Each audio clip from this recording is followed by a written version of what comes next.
আপনাদের দুইজনের নাম কি? আপনার কাছে একটু শুরু করি। আমার নাম হচ্ছে নাহিনুল ইসলাম। আমার নাম হচ্ছে মাহিনুল ইসলাম। আপনাদের দুইজনকে চেনার উপায় কি? চেনার উপায় হচ্ছে আমার এই ঠোঁটের উপরে আর কি দুটো ছোট তিল আছে, এটাই চেনার উপায়।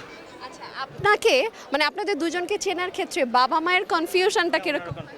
কনফিউশন ছিল, মানে যখন একবারে ছোট ছিলাম তখন ছিল, কিন্তু এখন আর হয় না, মানে অভ্যাস হয়ে গেছে তো সবার, এখন খুব ভালোভাবে চিনতে পারে, সমস্যা হয় না।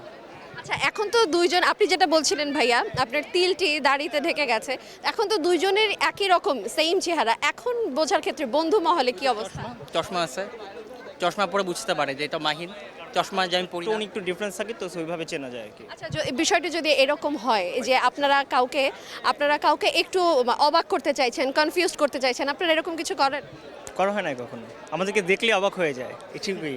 প্রিয় মানুষটি আপনাদের কিভাবে চেনে নেয়? কখনো চিনতে পারে, না না না অসুবিধা নেই, চিনতে পারে। আপনারা কি কখন প্রিয় সে অবশ্যই আমাকে চিনবে, না হলে তো প্রিয় হওয়ার কথাই না। এটা হচ্ছে কথা। আপনারা কখনো তাদের সঙ্গে ফান করেছেন?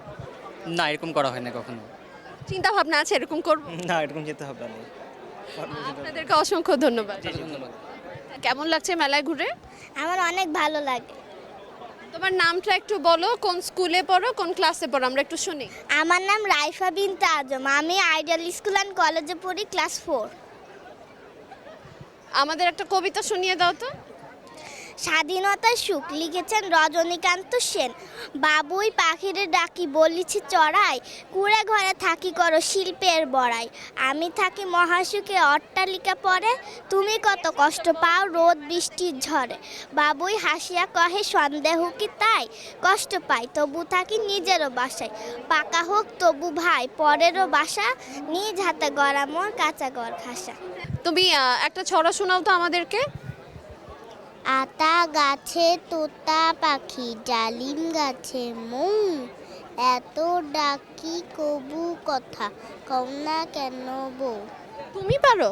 হ্যাঁ, দেখি একটা শুনি। আর ইতল বিতল গাছের পাতা, গাছের তলায় ব্যাঙের ছাতা, বৃষ্টি পড়ে ভাঙ্গে ছাতা, ডুবাই ডুবে ব্যাঙের মাথা।